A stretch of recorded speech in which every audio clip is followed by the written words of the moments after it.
नमस्कार। आज हम लोग पढ़ने वाले हैं factors responsible for the growth of nationalism in India after the 1857 revolt और formation of the Indian National Congress. सबसे पहले स्पष्ट कर दूं शुरू करने से पहले, नेशनलिज्म मतलब देश के प्रति अपना प्रेम। जैसे कि आपका जो लव होता है, अफेक्शन होता है अपने कंट्री के प्रति, उसको कहते हैं नेशनलिज्म या फिर देश प्रेम हिंदी में। सबसे पहली लाइन है इस चैप्टर की, the English came to India as traders. ये लाइन यहां पे भी नहीं, एम लक्ष्मीकांत की भी पहली लाइन है, सबसे पहली लाइन है, वहां पे भी the English came to India as traders. ये लाइन तो सिर्फ 7 वर्ड्स की है, पर ये स्टेटमेंट बहुत कुछ कहता है, ये दर्शाता बहुत कुछ है। इस एक लाइन में आपको पूरी रिफ्लेक्शन मिल जाती है ब्रिटिशर्स की भारत में जर्नी। ब्रिटिशर्स आए कैसे थे? ब्रिटिशर्स आए तो व्यापारी थे, जिसको सबसे पहले जहांगीर से उन्होंने परमिशन मिली थी उनको ट्रेड करने की भारत में। वो हम लोग से स्पीसीज का ट्रेड करने सबसे पहले बेसिकली आए थे। हम लोग स्पीसीज मतलब मसाला जो आप कहते हैं भारत में, वो हम लोग पूरी दुनिया को एक्सपोर्ट करते थे।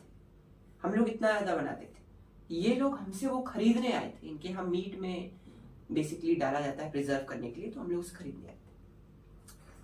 और ब्रिटिशर्स सबसे उसके बाद इनको फर्रुखशियर से रहने का और ट्रेड करने का दोनों का फिर परमिशन मिल गई।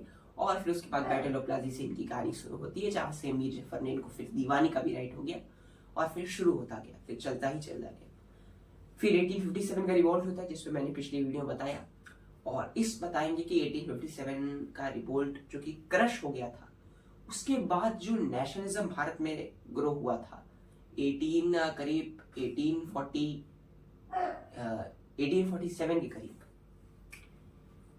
अब सबसे पहले शुरू करते हैं, ब्रिटिशर्स की पॉलिसी पे आते हैं।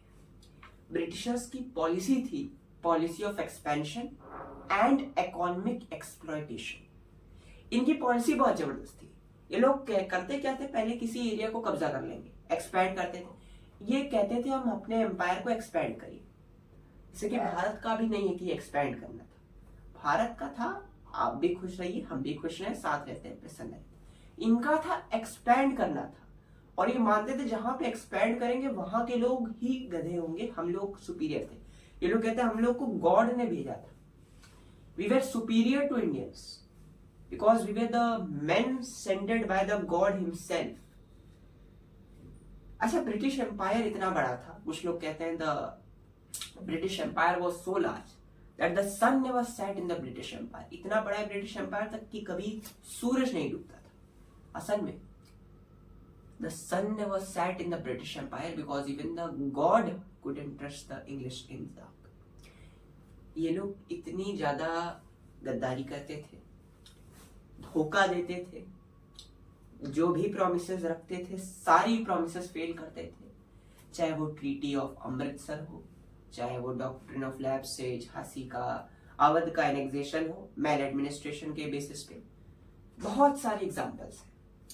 ये लोग इतना लूटते थे, भारत को लूटे भी बहुत है और धोखा भी बहुत देते थे, तो इसीलिए भगवान भी इन पे भरोसा नहीं कर सकता था।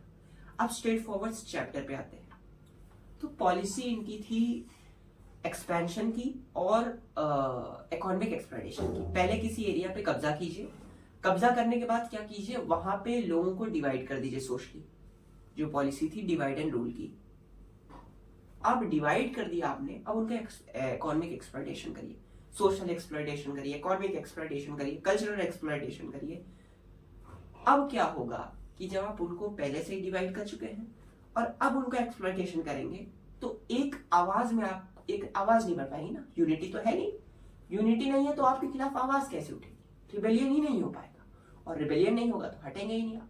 और फिर उसके बाद पैसा इकट्ठा किए एक्सप्लॉयटेशन से, इकोनॉमिक एक्सप्लॉयटेशन से, फिर दूसरी जगह चलिए।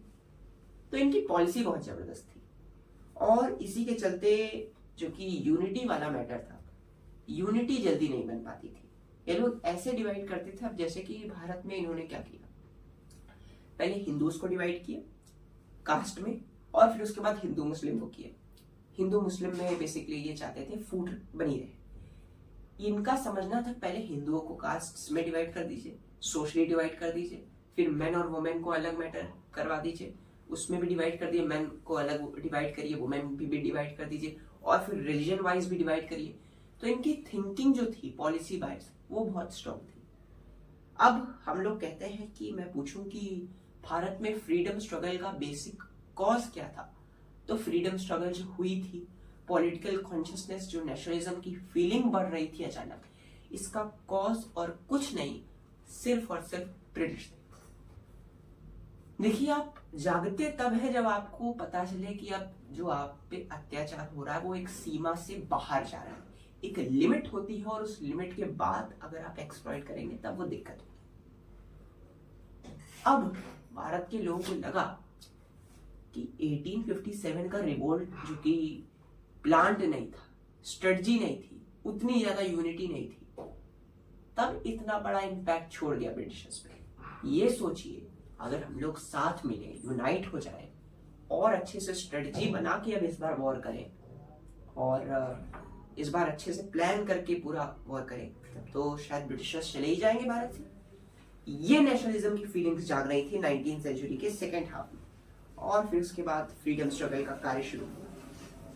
अब कॉजेस पे आते हैं, तो सबसे पहला कॉज देखते हैं जो कि नेशनलिज्म की फीलिंग का ग्रोथ था, वो की जो कि मैंने बताया, इकोनॉमिक एक्सप्लॉयटेशन, ब्रिटिश की policy economic exploitation. Economic exploitation, Britishers ने 40 ट्रिलियन डॉलर्स भारत से लूटा था, ये सिर्फ एक एस्टिमेट है, it can be more than that.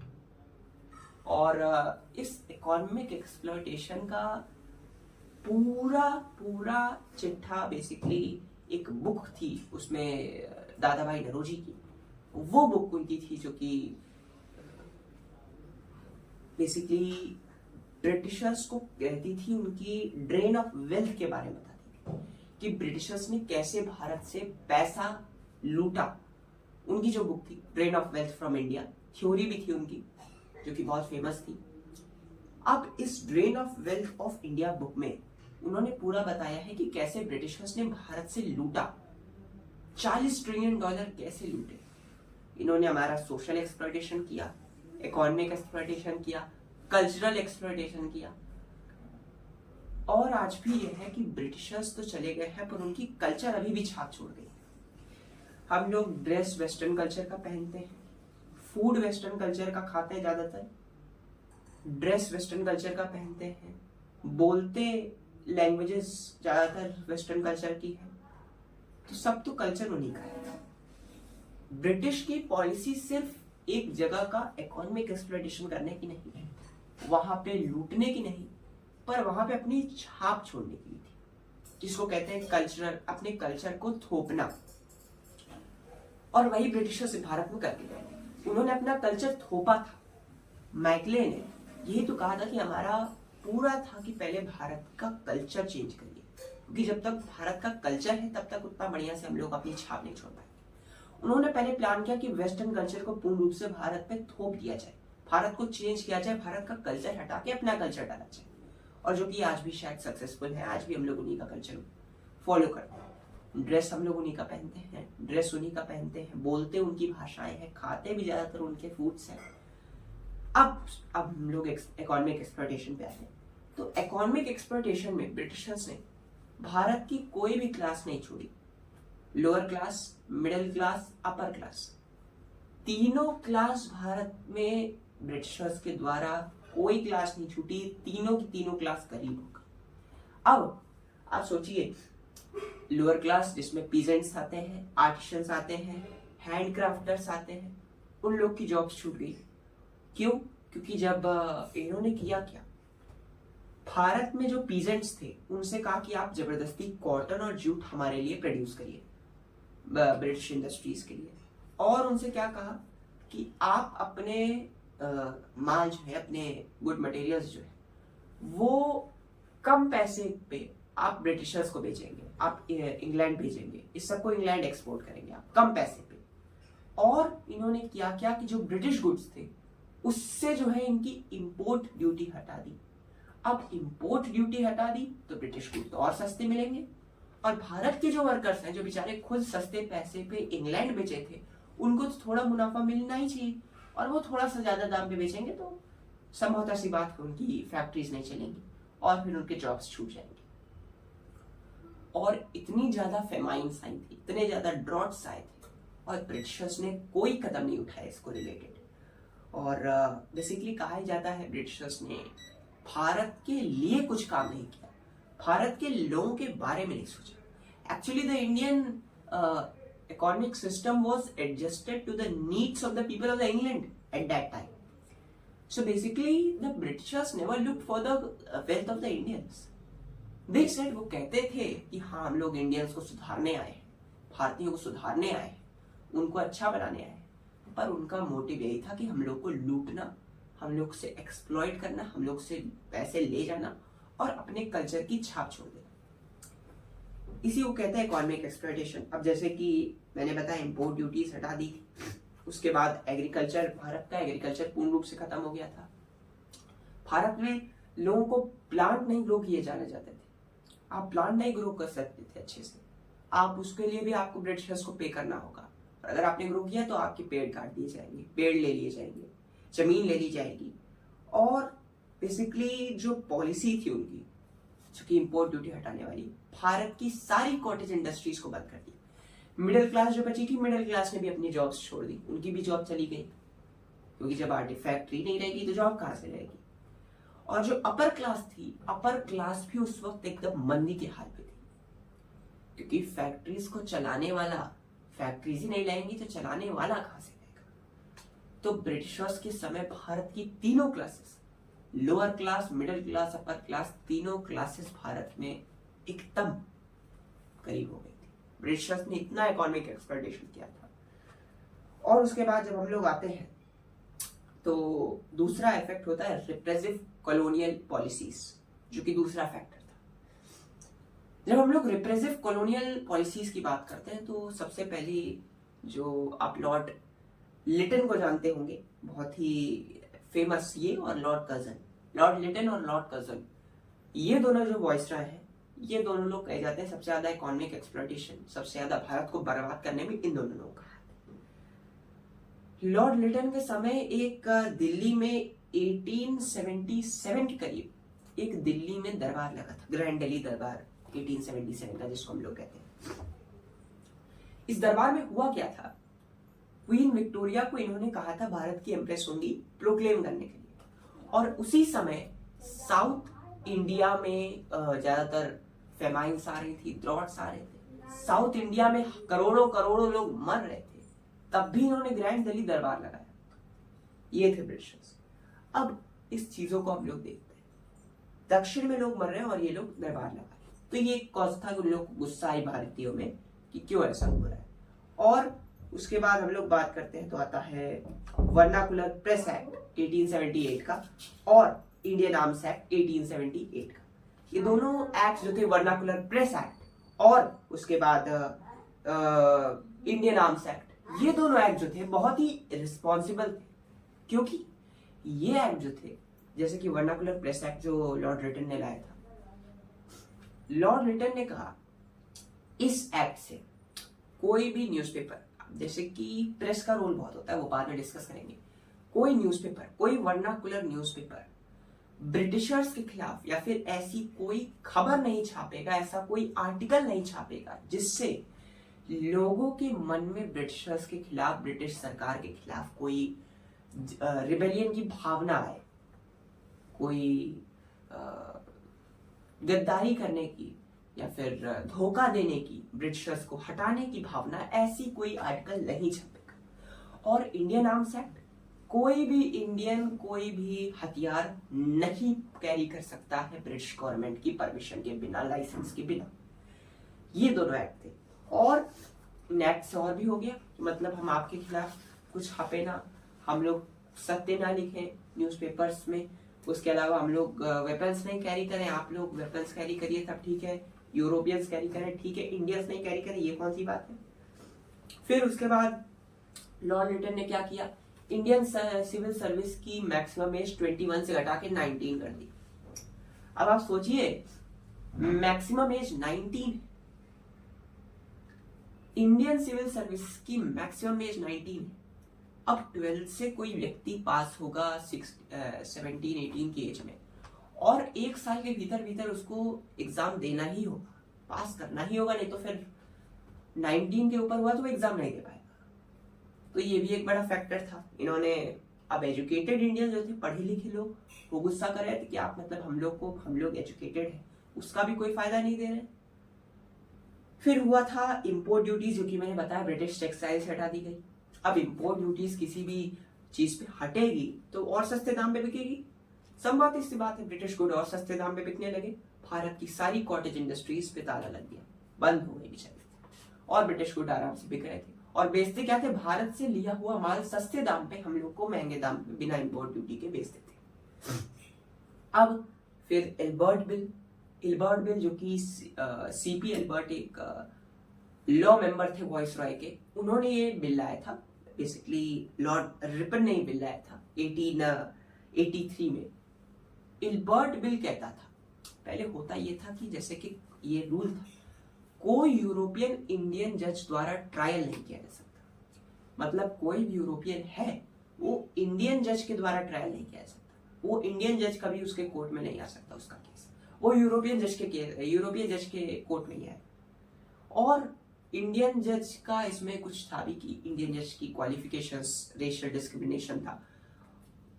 Basically इसके खिलाफ भी बहुत आवाज उठने लगी, फिर इसको वापस ले लिया सरकार ने। और फिर कॉम्प्रोमाइजेशन के लिए इन्होंने एक एल्बर्ट बिल के साथ कॉम्प्रोमाइजेशन किया कि अच्छा ठीक है, एल्बर्ट बिल वापस ले रहे हैं और एक काम कर रहे हैं, यूरोपियन भी इंडियन जज के कोर्ट में ट्रायल किया जा सकता है।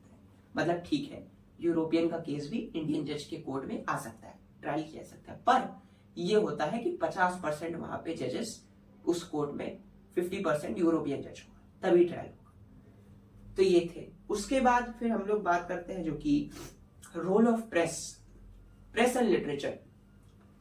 किसी भी चीज में प्रेस और लिटरेचर का रोल बहुत बढ़िया होता है। अब ब्रिटिशर्स ने सोचा कि अपना कल्चर थोपने के लिए हम लोग वेस्टर्न एजुकेशन लाते हैं। वेस्टर्न एजुकेशन लाया उन्होंने, और उसका कॉन्सिक्वेंस क्या हुआ कि वेस्टर्न एजुकेशन में भूल गए कि उस वेस्टर्न एजुकेशन में फ्रेंच रेवोल्यूशन भी है और अमेरिकन रेवोल्यूशन भी है। अब जो इंडियंस हैं, भारतीय हैं, वो जब उस वेस्टर्न एजुकेशन को पढ़ेंगे कि क्या हाँ सच्ची में इन ब्रिटिशर्स को हटाया जा सकता है, भगाया जा सकता है, जैसे अमेरिकन ने इन लोगों को भगवाया था, फ्रेंच रेवोल्यूशन जैसे हुआ था, वैसे हम लोग भी कुछ कर सकते हैं। और अब जो है ये जागृत करेगा। और दूसरी चीज जो न्यूज़पेपर्स है उस टाइम के, जैसे कि द केसरी हुआ, द मराठा हुआ, टाइम्स ऑफ इंडिया हुआ, और भी बहुत सारे, अमृत बाजार पत्रिका, द पेट्रियट, ये सब न्यूज़पेपर भी ब्रिटिश के खिलाफ थोड़ा छापेंगे, उनके खिलाफ लिखेंगे आर्टिकल्स। और जब लोग इस पेपर में इसके बारे में पढ़ेंगे तब उन लोग भी जागृत होंगे, वो लोग भी समझेंगे हाँ हटा सकते हैं। और बेसिकली जो रजूए थे, आपको याद होगा फ्रेंच रेवोल्यूशन हुआ था, उसमें इनका पढ़ा था, इनके बारे में बताया गया बहुत सारे न्यूज़पेपर्स में, बहुत सारे आर्टिकल्स छापे गए। अब और ये जान जाइए कि सबसे ज्यादा प्राइड, मतलब सबसे 2 न्यूज़पेपर्स की बात है, एक तिलक जी का केसरी और एक मराठा, एक केसरी और एक मराठा। ये बाल गंगाधर तिलक भी छापते थे, बहुत सारे फेमस लोग छापते थे, जैसे कि बाल गंगाधर तिलक छापते थे, मैंने आपको बताया। उसके अलावा राजा राम मोहन रॉय छापते थे, बंकिम चंद्र चटर्जी जी मतलब इसमें डालते थे न्यूज़पेपर। उनका सबसे फेमस था आपका बंकिम चंद्र चटर्जी जी का, जो कि था श्री बंगाली नॉवल उनकी थी आनंद मठ। और आनंद मठ में, उस नॉवेल में उन्होंने बताया था, लिखा था, एक गाना था, जन गण मन अधिनायक जय, वही नेशनल एंथम जो भारत का है। तो उसमें ये गाना था, और जिसको अभी नेशनल एंथम हम लोग गाते हैं।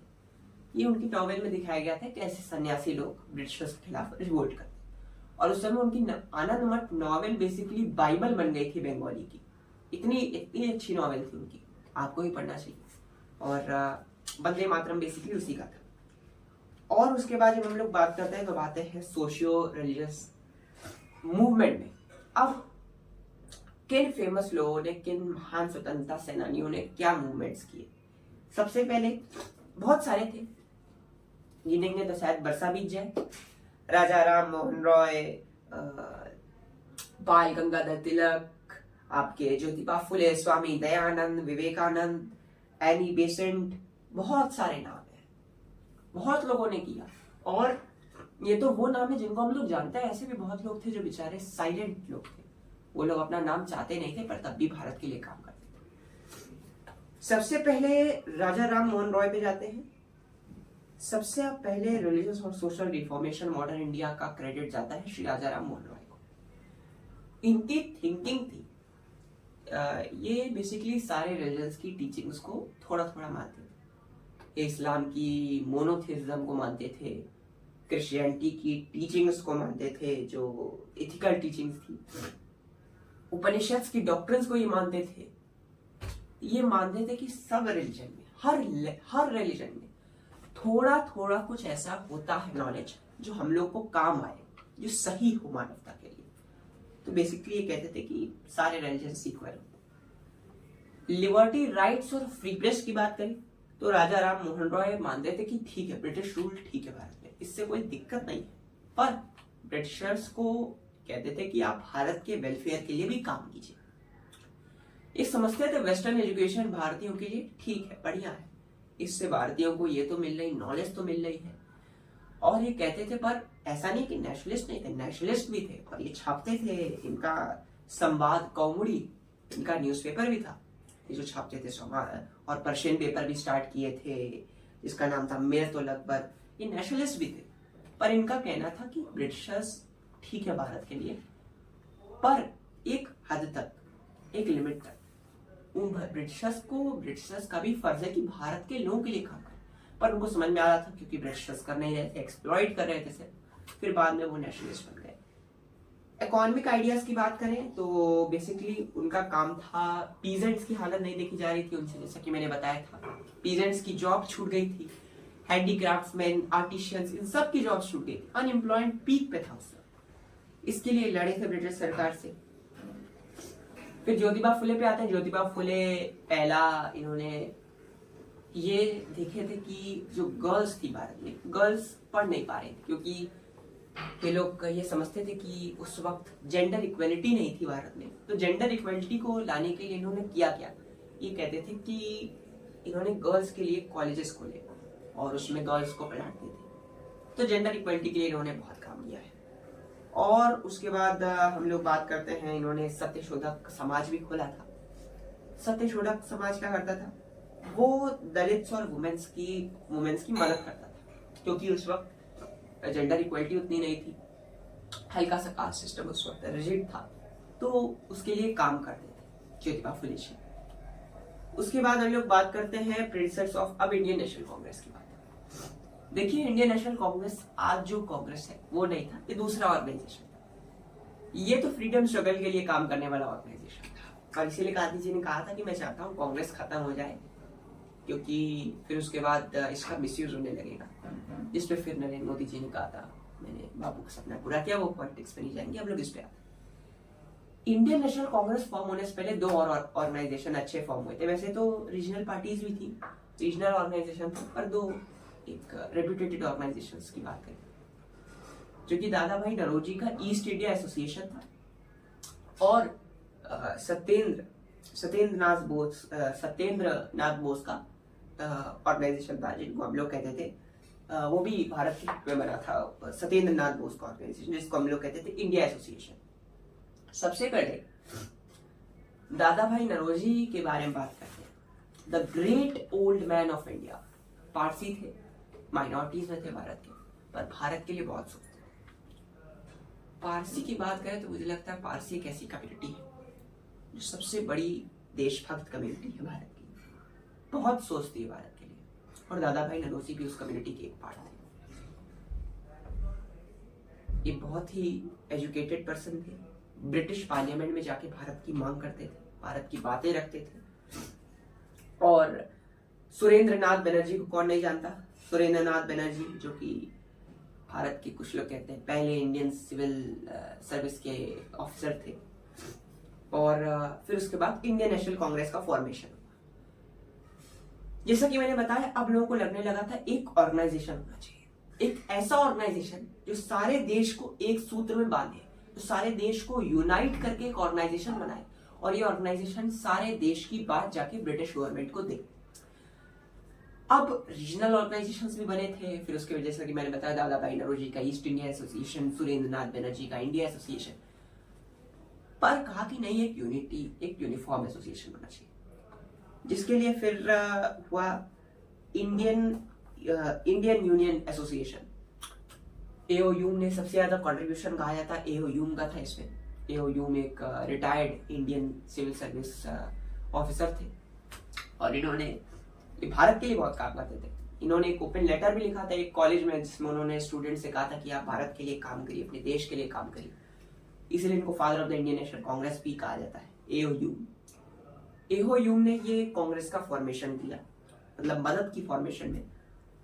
और सबसे पहला सेशन जो था इंडियन नेशनल कांग्रेस का, वो रखा गया था पहले तो पुणे में रखा जाने वाला था, पर पुणे में क्योंकि एक प्लेग आ गया था तो इसीलिए उसको शिफ्ट करके बॉम्बे में रख दिया गया। पहला सेशन जो था वो पुणे में वो यूनियन का, वो दिसंबर 25, 1885 को रखा गया था, पर क्योंकि मैंने बताया प्लेग आ गया था तो उसको शिफ्ट करके बॉम्बे कर दिया गया। बॉम्बे में 28 से 31 दिसंबर तक, 28 दिसंबर to 31 December 1885 at Bombay, this first session was called for the Indian Union Association. Later the name was changed to Indian National Congress. और पहला सेशन जो था उसकी प्रेसिडेंटशिप कर रहे थे श्री WC बनर्जी, इसको आप कहते हैं उमेश चंद्र बनर्जी जी, वो इसका प्रेसिडेंट थे, उनके प्रेसिडेंट थे फर्स्ट सेशन के। दूसरा जो सेशन था वो आपको याद रहना चाहिए, दूसरा सेशन रखा गया था कोलकाता में, जहां पे दादा भाई नौरोजी प्रेसिडेंट। और बेसिकली इंडियन नेशनल कांग्रेस की एम तो चेंज होती रही, क्योंकि समय के अनुसार कभी ब्रिटिशर्स अच्छा कर रहे थे, कभी बुरा कर रहे थे, तो चेंज होती रही इनके ऑब्जेक्टिव्स। मेन 3 ऑब्जेक्टिव्स हमारी जाती हैं कि सारे देश के लीडर्स को एक ऑर्गेनाइजेशन में लाना, सारे देश की मांगों को ब्रिटिशर्स के सामने रखना और ब्रिटिशर्स से देश के लिए बात करना। ये 3 मेन ऑब्जेक्टिव्स थी इंडियन नेशनल कांग्रेस की। और इस वीडियो में मैंने इस चैप्टर के बारे में बताया। अब आप अगली वीडियो में आपको बताएंगे कि इसके बाद पहले जो इंडियन नेशनल कांग्रेस के सबसे पहले थे अर्ली नेशनलिस्ट, उन्होंने क्या किया, उनके क्या ऑब्जेक्टिव्स थे, उसके बारे में डिस्कस करें। आज के लिए बहुत बहुत नमस्कार।